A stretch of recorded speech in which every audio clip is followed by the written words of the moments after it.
out there. Welcome to another edition of Scott Tube. This is a special Friday edition.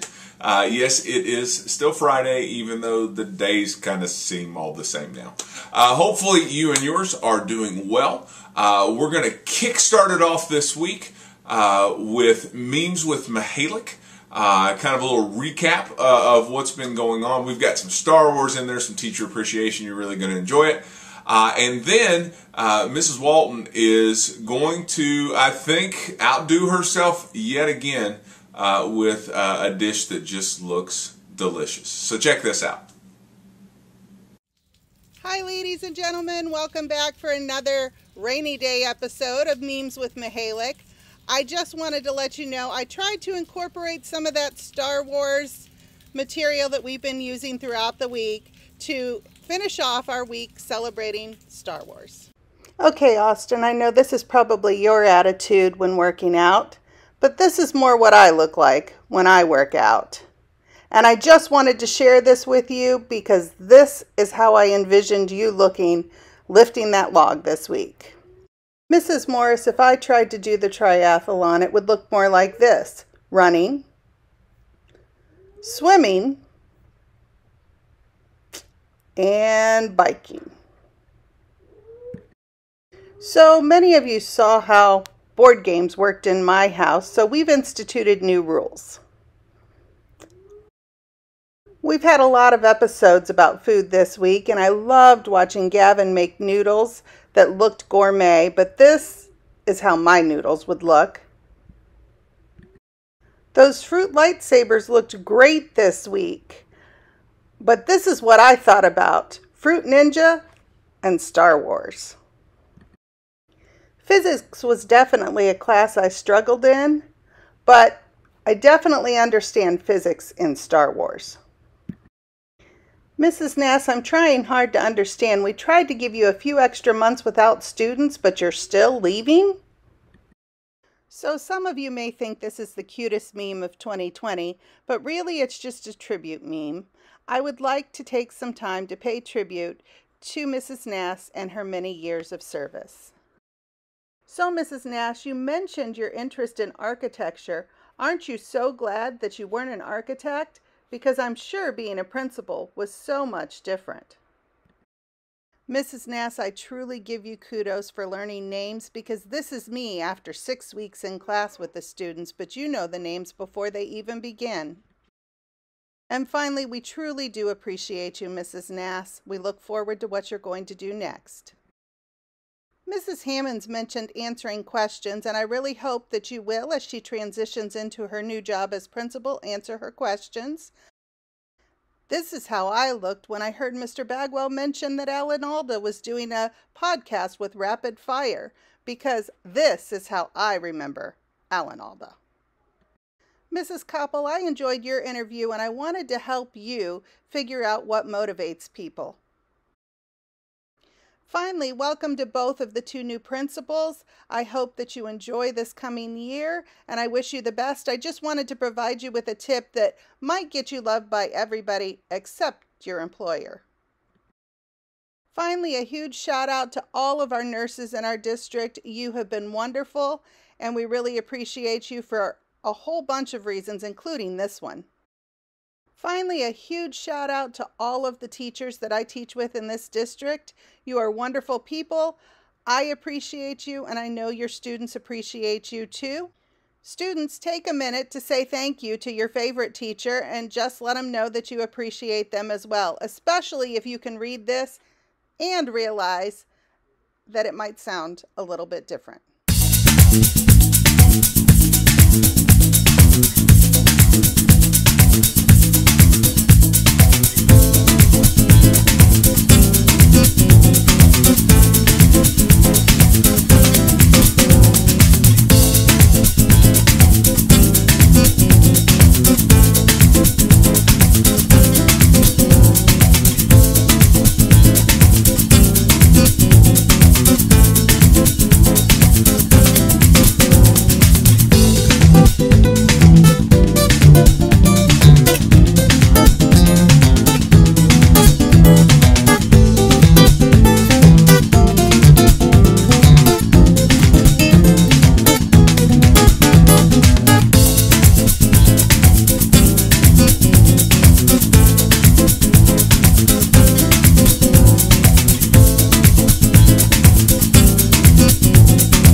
Thanks, ladies. All right. So I know it's kind of nasty outside for Friday. So our friend Mrs. Morris is going to take us on another one of her outdoor adventures. So even though it's raining, we can live vicariously through her trip.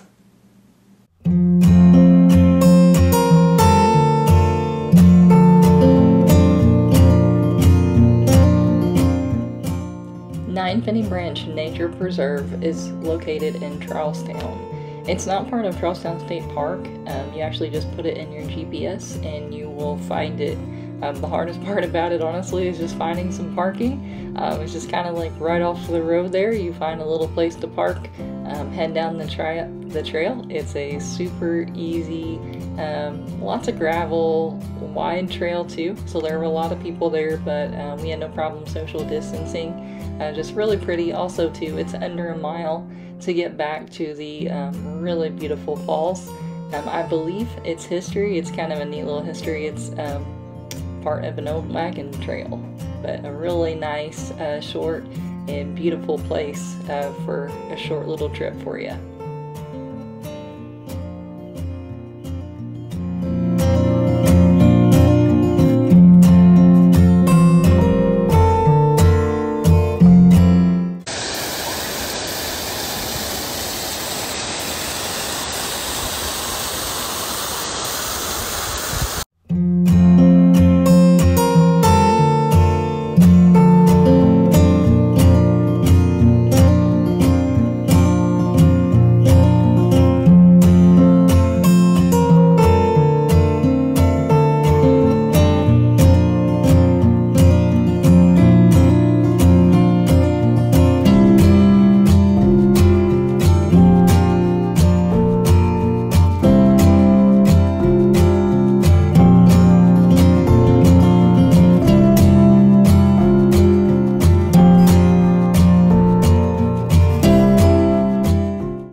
So we're going to take you from a real forest to grim forest. Our friend Mr. Schmidt is back with us for another one of his board game tutorials.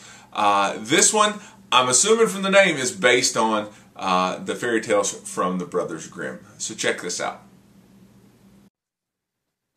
Hey everyone. Today's game that we're going to talk about is a game called The Grim Forest. And the Grim Forest was designed, you can see down here in the bottom corner, designed by a company called Druid City Games. One of the creators, Tim Eisner. The Grim Forest is loosely based on the Grimm fairy tales. And if you've never really read the Grimm fairy tales, you've only seen like the cartoons and whatnot, you really should read the Grimm fairy tales. They're slightly twisted. But anyway, the characters from all the Grimm fairy tales are included in the cards. You can see there the Big Bad Wolf, you know, the Jack and the Beanstalk Giant, and there's Grandma's house from Little Red Riding Hood and the Pied Piper. And there's the Seven Dwarves, even though it's not called the Seven Dwarves. At least there it's not. Some of the other cards, some of the friend cards. You can see the Seven Dwarves and Rumpelstiltskin. So not only are the good guys from the Grimm fairy tales there's some of the bad guys. There's the Evil Queen, Aladdin, Red Robin Hood.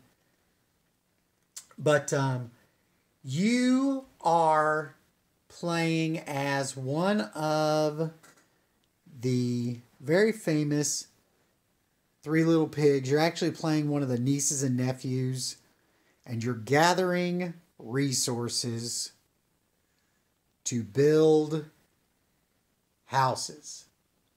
And the idea is you're going to build the roofs, the walls, and the floors of these houses. And the first person to create 3 houses can technically be the winner. One nice thing about some of these newer games is they give you these little player aids. You can see here, this is nothing more than a card. the size of all the cards that you play with in the game, and it tells you what you can do, to keep things straight for people. So you start your round, you choose a gather and fable card, reveal those, you gather, move to the gather locations, collect your resources, and then end your gather phase. And then you move over to the next phase of the game, which is the actual building phase. So after you've collected resources, then you're going to use those resources in order to build your houses. And you come out here, like I said, you're gathering straw or wood or brick and trying to avoid some of the bad guys. You see, there's the big bad wolf, troll under the bridge. There's the dragon, little miniature. It's not a miniatures game. They just included a few miniatures, Jack and the Beanstalk Giant, just to kind of make the game pop a little bit. And like I said, you are gathering those resources to build your houses to try to be the first person to win the Grim Forest. This is what my daughter's end of game board looked like when she was done. You can see she's actually got 4 houses almost completed. She's got 2 straw houses. She's got a wooden house, and all she's missing is the roof from a brick house. So you can actually build more than just 3 houses. It's just the person that completes 3 houses first will trigger the end of the game. And then the way you determine if more than one person has got 3 houses built at the end is whoever has the stronger houses built.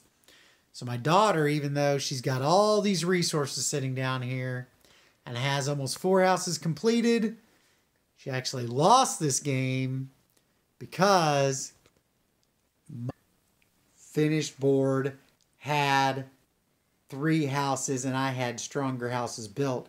I had 2 brick houses and a wooden house built, where she had 2 straw houses and a wooden house built.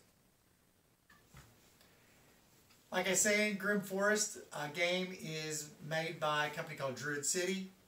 Even though they're a smaller gaming company, they did a really nice job with the production value of this game. And I can guarantee that if you are a fan of the Grimm fairy tale stuff, Cinderella, Red Riding Hood, stuff like that, you will absolutely love the artwork in this. The artist in this, his name is Mr. Cuddington. He does a lot of artwork in the board game industry. Did an excellent job with all of the components of this game. Plays real quick. We get it out and usually we'll play 2 or 3 games of this. Probably 3 games, I bet would take us an hour and 15 minutes.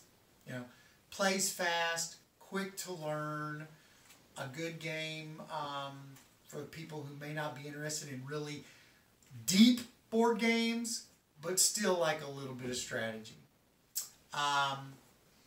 Last note, my daughter actually met the designer of this game, Tim Eisner. She met him at Gen Con, a big gaming convention in Indianapolis last year. She had to brag that she was the household champion. And until recently, she only got her 2nd loss, just here recently, I should say. She suggests that Mr. Bagwell plays this game next year in American Studies, but I'll let Mr. Bagwell decide on that. Guys, like I said, if you like the theme, I'm sure you'll enjoy the game. Get a chance, check out Grim Forest. Thanks, Mr. Schmidt. All right, I've been lucky enough these past couple of ScottTube episodes to interview some folks that are going to be moving around on the admin side of Scott County School District 2. I had a chance to Zoom sit down with somebody that's going to be new just to the high school. So as you guys know, Mrs. DePriest came back, did an awesome job of filling in the facts department this year. But she says this time when she retires, it's going to stick. And so what they've done, is they've gotten Miss Chancellor Key, former SHS student, to come back and tag team with Mrs. Walton in our FACS department. We're really, really excited to have Miss Key on our team, and so we sat down for a Zoom interview. This one's going to look a little different. I think technologically I might have messed up just a little bit. Instead of being side by side, we're going to bounce back and forth in speaker view. But don't worry, after the intro, you don't see nearly as much of me as you do of Miss Key and a certain little helper that she has with her in her video. All right, folks. Well, welcome to another ScottTube interview. I'm here with Miss Chancellor Key, who is going to be moving from the elementary middle school world that she has been inhabiting in the 1920 school year to high school. She's going to be our new FACS teacher at Scottsburg High School, and we're really excited to have her. And so what we want to do is just take a chance to introduce her to you. Miss Key, thank you for joining me. Full disclosure, Miss Key was actually one of my students. So we were even in a band together for 3 years in the 2000 teens. So I mean that's good stuff. So we'll see if we can find some footage of that or some pictures to throw up somewhere. So hey, just kind of get us started. Tell us, how'd you get here? How is it that next year you're going to be a FACS teacher at SHS? Goodness. So I really struggled when I was starting college. Do I really want to do elementary or do I want to do high school? And I definitely did not want to do middle school. And that was my first job I landed. I've actually loved it. However, when I was going through schooling, I decided that I really wanted to teach something that matters right now. So yes, our math definitely matters. We use that all through life, but I'm more of an interpersonal, intrapersonal type of teacher. I like to figure out how we work, how we understand things, how we learn, and I want to teach something that matters right now. So when the FACS position came open, that felt perfect because it's life skills, it's stuff that we will always use no matter what our career or life looks like. So I'm so happy to be teaching that next year and this year at the middle school. Yeah. How has the middle school been? Have you enjoyed that? I have loved it so far. E-learning, I really wish we could be face-to-face like everybody does. But when I had the first sixth grade team was before we started our e-learning. And so we were all in the classroom, all cooking together, lots of kids cooking at once, and several of them were cooking for the first time ever. So it was kind of chaotic, but like the best kind of chaos you could have. It's been a lot of fun. Great. So what, obviously you were a former SHS student. What do you remember about high school? Was it a positive experience, negative experience? What do you think back on when you think of your SHS days? So I think about a lot of, there were of course positive memories along the way and just fun times with friends. But mostly when I was in high school, I was a struggling student. I had a little bit of a rough upbringing. My dad was a drug addict for 35 years and just a lot of trauma that comes with that. And so naturally, I started making some really poor decisions in high school. So it was a rough time. I was not exactly the greatest student or greatest role model, but I actually graduated in January of 2013, and there was a teacher that had been working with me for a long time trying to get me to straighten it up, and eventually my life changed dramatically right after I graduated in January of 13, and thankfully got my life back on track, and that really lit a fire in me to be the teacher that makes a difference in somebody else's life. Yeah. So, and you know, I've heard part of your story of course before, and you're getting to work with one of those teachers, right? Who made a big difference with you. So Mrs. Walton, right? Are you excited about getting to work with her? Oh my goodness. So yes, Mrs. Walton is the one that really stepped over the line to make sure I was safe and okay. And it's just a full circle God thing to be working directly with her. It's been emotional, but a good kind of emotional. Yeah. So Yeah, you and my wife with good types of emotional. I didn't know that actually existed. But so what we're going to do is we have got just some rapid fire questions that I'm going to take you through. So you get the same 5 questions everybody in the interview interview segment has been getting. But before we do, everybody's going to wonder. You need to introduce your little friend there. So hold him up, introduce him. Yes, this is my new puppy, Clyde. He is my useless coworker that's very cute, and he's in my lap because if not, he would be screaming this whole interview. So there we go. A cute coworker, though, right? Very cute. Coworker. So, all right. So, well, we already kind of did the first one. So, tell me about someone who's had a great impact on your life. Besides Mrs. Walton, is there anybody that you can highlight? Yes, for sure. So your wife, Mrs. Bagwell, has made a huge impact in my life. I think we were both really looking for another teacher friend to really connect with and to have a great positive friendship where we can both grow from each other. And I feel like we both have that. She has been an answer to prayer, a huge blessing, and really encouraged me and equipped me to know that I can actually do this. So.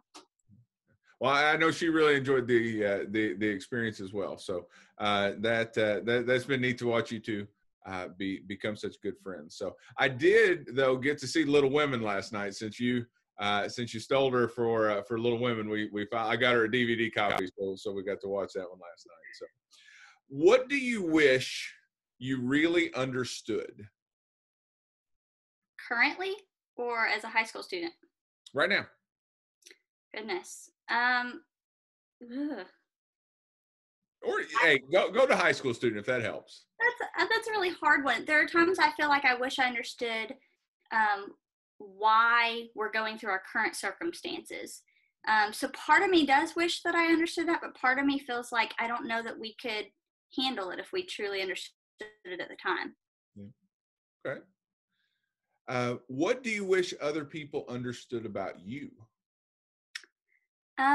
I guess I wish people understood that sometimes I require a little extra grace, just like everybody does. I think we all do in different ways, but especially somebody who's had a traumatic background, they may do something that you think, why would you do that? That's crazy. But there's always a reason people react and act the way they do. The most important quality in a friend is? Loyalty, I would say. If you have a loyal friend that wants the best for you, they won't ever leave you, and that's the most important quality to me. Okay. Last one. Finish this thought. When this part of my career is over, I'll know I've been successful if I have made a difference in the life of one student, the way that Miss Walton and so many others poured into me. Fantastic. So, well, Chance, on behalf of all your new colleagues at the high school, welcome. We're excited to have you with us. I'm sure the middle school hates to lose you, and the elementary thought they were getting you, but the high school, we got her. So you can't have her back. We're looking forward to getting back to work in the fall, and hopefully it's going to be like in person. So we're going to try something a little different instead of all this computer stuff. Maybe be back in person. So. Yes, that would be awesome. And thank you for having me on here. All right. Thank you so much. See ya. All right. That's it for another edition of Scott Tube. Thanks for tuning in. Again, if you like what you're seeing, if you're cooking things, if you're participating in the activities, be like Austin. Send in a video for us to use. We'd love to feature them. Next week is our last full week of Scott Tube. We'll have a couple episodes the next week, and then, hey, school year is going to be over. So hopefully you and your family are doing well. Please make sure that you're looking at the frequently asked questions link on our website if you've got questions. And I think the 21st and 22nd of May we're going to be doing technology MacBook pickup at the school. If you've got books from the Media Center, if you've got stuff that you've gotten from teachers, My American Studies kids like your To Kill a Mockingbird books, my dual credit psych kids with their textbooks, if you've got that stuff, that would be an excellent time to bring that stuff into. So we're going to hit the happy birthdays, and then we're going to head on into the weekend. We'll see you Monday for another episode of Scott Tube. Happy birthday to you. Happy birthday to you. Happy birthday, happy birthday.